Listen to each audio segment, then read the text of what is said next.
এখন বাসার দিক চলে যাই।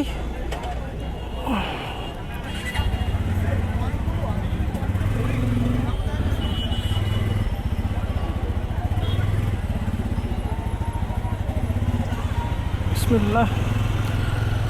আমাদের এখানে কার্যক্রম শেষ। এখন যে যে যার মতো পার্সোনালি কথা বলতেছে। অফিসিয়াল যেই আমাদের যেই কাজ ছিল সেটা কমপ্লিট, স্মারকলিপি জমা দিয়ে আসা হয়েছে। এখন দেখা যাক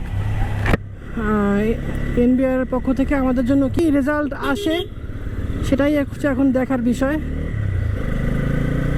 let's see, let's hope for the best. এখন এত কষ্ট করে সবাই সবার কাজ ফেলে এই মানে তপ্ত গরমের ভিতরে সবাই যে আসছে, এসে যে এখানে যে একটা অবস্থান কর্মসূচি করছে, আপনি বুঝেন সবার মধ্যে কি পরিমাণের ক্ষোভ আর কি পরিমাণের কষ্ট যে এই ধরনের একটা এনভায়রনমেন্টে এই গরমের মধ্যে সবাই এখানে রোদের মধ্যে দাঁড়ায় আমরা কর্মসূচি পালন করতেছি।